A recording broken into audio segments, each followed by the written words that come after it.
Hello students, in the last session we are discussing the second chapter of the first unit, that is the dielectric properties. And in this chapter we have learned so many definitions like dielectric constant and electric polarization and polarizability and polarization vector and electric displacement vector, and also we have seen the relationships between the three vectors, that is DEP, right? And also mainly there we have focused on the various types of polarization processes, and we observed that the polarization process is mainly classified into three types. First category is the electronic polarization, and the second category is ionic polarization, and third one is orientation polarization. And in our earlier session, mainly we have seen what is this electronic polarization, and also we have derived an expression for the electronic polarizability. Now, in this today's video session, I am going to focus on the next two polarization processes. That is, mainly I will focus on the ionic polarization and as well as the orientation polarization. Let us see one by one. Let us start the session now.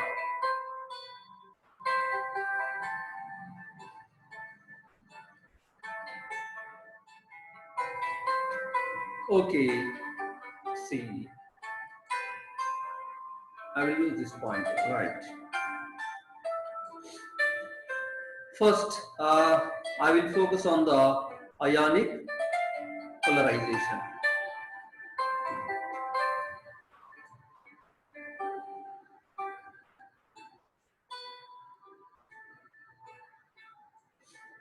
Ionic polarization.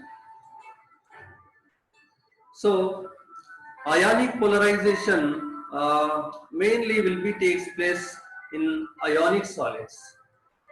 Okay, means ionic crystals. Means let us see what is this ionic polarization process.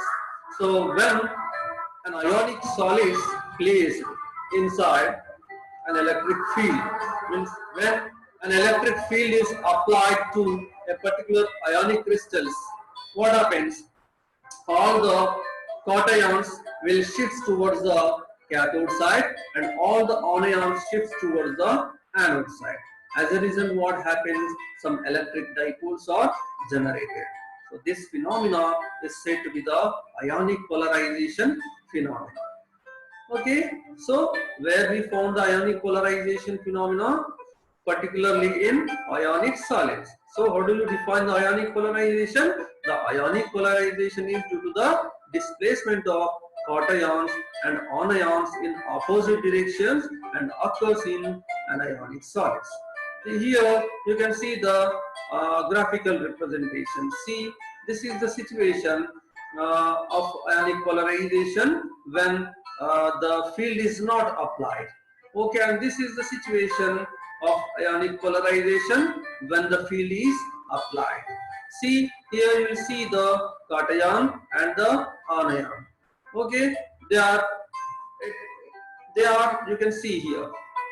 Right, in this case, what happens when the field is applied? This is when before applying the field. And when the field is applied, see, these cations will move shift towards the cathode or in applied field direction. Okay, and for the simplicity, let us say the displacement of the cations is, let us say, small x1, and the displacement of the anion, these ions shifts in the opposite to the field direction, means they will move in this direction. And for our convenience, let us say the displacement of the anion is assumed as x2. Okay, displacement of the cation is assumed as x1, displacement of the anion is assumed as x2. And let us say the mass of the cation is assumed as small m, and the mass of the anion is assumed as capital M. Okay, these are our initial assumptions. Okay, and for our simplicity, let us say the field is applied in positive x direction. Okay, and the total displacement of the molecule or the ions are obviously x1 plus x2. Now already I defined the dipole moment in terms of the displacement. How do you define the dipole moment in terms of displacement? Mu equals to magnitude of, it is the product of magnitude of charge and the displacement of the particles, isn't it? So here you can see the magnetic, here the dipole moment mu is the product of magnitude of charge. Let us say the charge of the particles is E. Okay, and the displacement is total displacement of the particles is x1 and the x2. So that we can write the dipole moment mu is the product of E and the vector sum of the individual displacements. Okay, now we don't know the x1 value and also we don't know the x2 value. So the intention of this topic is we have to derive an expression for the ionic polarizability. Ionic polarizability is denoted by alpha I. Okay, so for that purpose, see, you just see these ions are always in the vibrations, means they will execute the simple harmonic motions. See, from the simple harmonic motion, you have one relation, that is the force is always proportional to the displacement, or F equals to minus K into X, and this is, you know very well that. So from this, if we observe, only if we take only the magnitude of this displacement, right, then you can apply the same for our situation also. Means we can apply to both the cations and as well as the anions. See, if K1, what is this K here? Restoring force constant. X is the displacement of the particles. F is the force.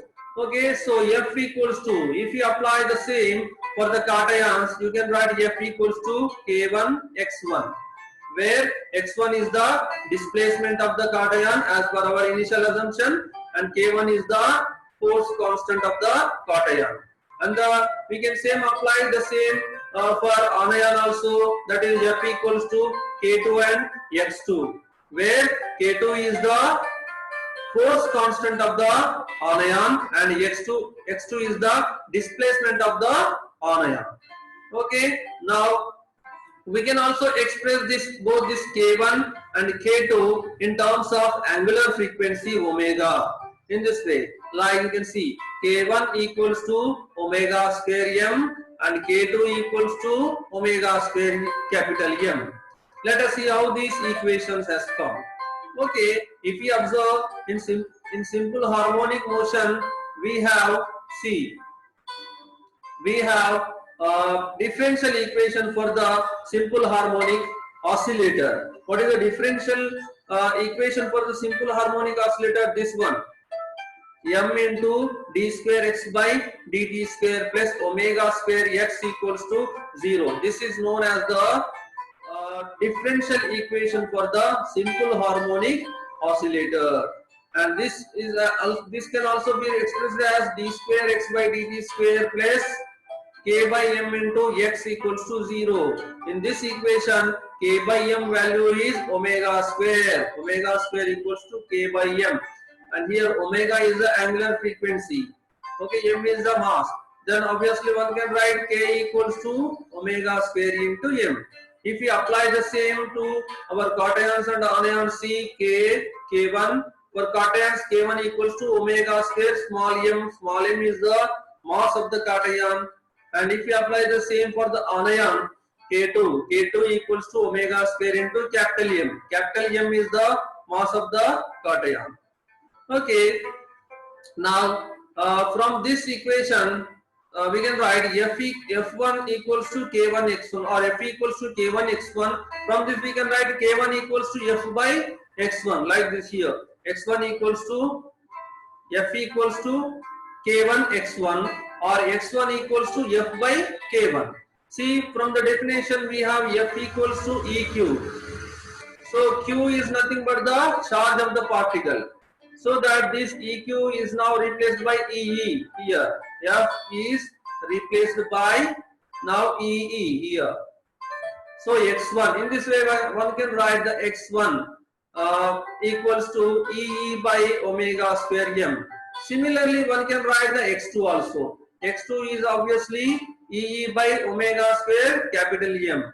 This is x1. This x1 is the displacement of the cation, and this x2 is the displacement of the anion. In this way, one can derive the expressions for displacements of the both the cations and the anions. Now we have to substitute this x1 and x2 values in this equation, means in equation 13. Okay, now this equation means we have to substitute the x1 value here and x2 value here. Then equation 13 becomes now, see, mu equals to E of E by omega square m plus E by omega square capital M. Now we can, by taking here small e capital E by omega square as common, then this equation becomes like this. Okay, and in this equation if you observe, see these factors. See, you give a number here, let us say this is your 19th equation, and you know very well that the dipole moment mu is always proportional to E. By removing the proportionality, there exists a proportionality constant alpha I. This alpha is known as the ionic polarizability. Now you just compare these two equations 19 and 20. See, mu equals to some value into E. Okay, then obviously from these two relations alpha I value is, see, E square by omega square of 1 by m plus 1 by capital M. Okay, or in other words, from this equation you can also write alpha I equals to mu by E. Okay, you know the mu value. To substitute the mu value from 19th equation here, by substituting the mu value from 19 here, you can cancel both E and E here, and ultimately one can write an expression for alpha I as E square by omega square plus 1 by m of 1 by m plus 1 by m, isn't it? So this is our required equation, and if you observe this equation here, except this omega square, all the factors are the constant factors. So that one can write this alpha I is always inversely proportional to square of the omega. What is this omega? Angular frequency. And what is our conclusion from this? The ionic polarizability is always inversely proportional to the square of the angular frequency. This is our conclusion, and our required expression is ionic polarizability alpha I is equals to E square by omega square of 1 by m plus 1 by capital M. Okay, in this way one can derive the expression for ionic polarizability. Okay, now let us focus on the next polarization process, that is the orientation polarization process. And in your annual examination, these questions are definitely he is asking. Okay, either he will ask electronic polarization, or he will ask ionic polarization, or he may be asked orientation polarization. So you just keep the focus here. So orientation polarization will be takes place in polar dielectric materials, whereas we have observed that the ionic polarization will be takes place in ionic crystals, and electronic polarization will be takes place in dielectric materials. Okay, and orientation polarizations will be takes place in polar dielectric materials. So polar dielectric material means what? The dielectric materials in which all the dipoles are randomly arranged. Those dielectric materials are said to be the polar dielectric materials. See, you can see the polar dielectric material here. All the dipoles are randomly arranged here, and this is the situation when the field is not applied. Okay, now if an electric field is applied to any polar dielectric material, what happens? All the dipoles are tends to rotate in the applied field direction. See, on applying the electric field, what happens? All the dipoles are tends to rotate in the applied field direction. See, and this means obviously what? When the field is not applied, electric field is zero and dipole moment is also zero. And as I increase the electric field, means when the field is greater than zero, mu is also greater than zero. Means what? Dipole moment has been enormously increases. So this phenomena is said to be the orientation polarization phenomenon. How do you define the orientation polarization? When an electric field is applied on a polar dielectric material, then all the dipoles tends to rotate in the field direction. Hence, dipole moment increases enormously. This phenomena is known as the orientation polarization phenomena. And orientation polarizability. Okay, orientation polarizability is denoted by alpha naught. And from the theory, the polarization vector for the orientation process P naught is given by the relation of Ne into mu square by 3 kT, or P naught equals to Ne into alpha naught. Let us see how this equation has got.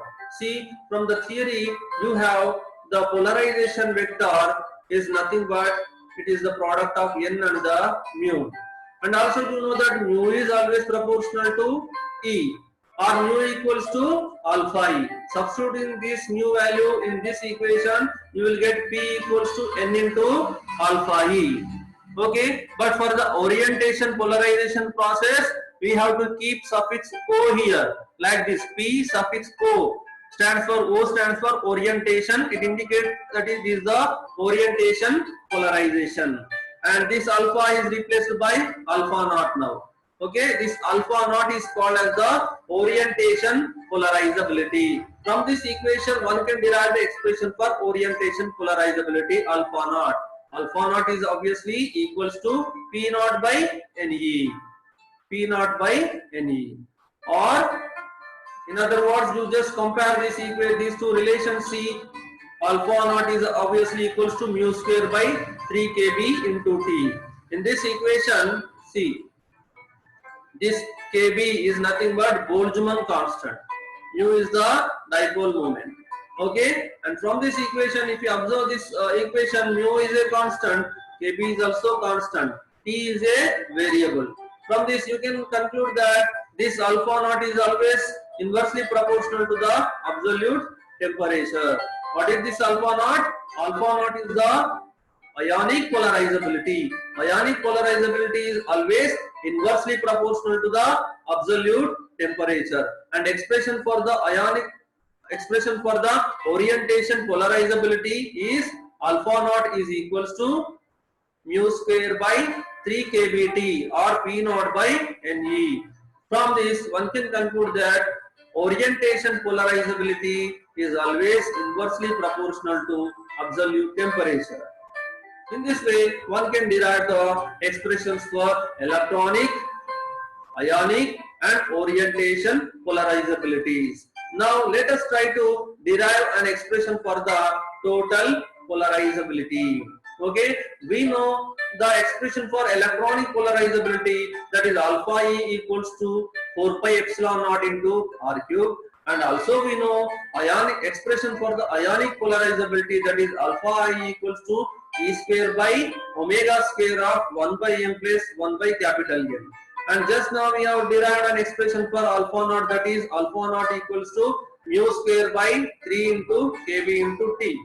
Now, so if we add all these equations, you will get the total polarizability.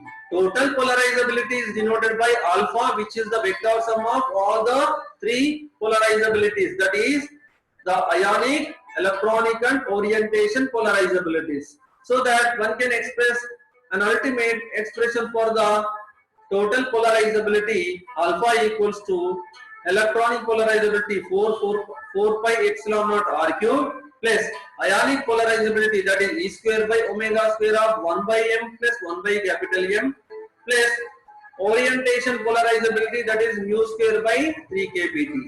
Okay. Now, this expression 26 equation represents the total polarizability. Okay, now let us derive an expression for the total polarization. Total polarization is denoted by the letter P. We have the general expression for P is P equals to N into capital mu, or mu is always proportional to capital E, then mu equals to alpha E. If we substitute this mu value here, we have P equals to N into alpha E. Means P equals to N remain the same, E remain the same. Now this alpha is replaced with this equation. Okay, then ultimate expression for total polarization is P equals to N into 4 pi epsilon naught R cube plus E square by omega square of 1 by M plus 1 by capital M plus mu square by 3 kBT into capital E. And this equation is also known as the Langevin-Debye equation. With this, I conclude this session. And in the next session, I will try to derive an expression for the internal field in dielectric material, and I will also focus on the class S Massotti equation. Let's call it a day. Thank you.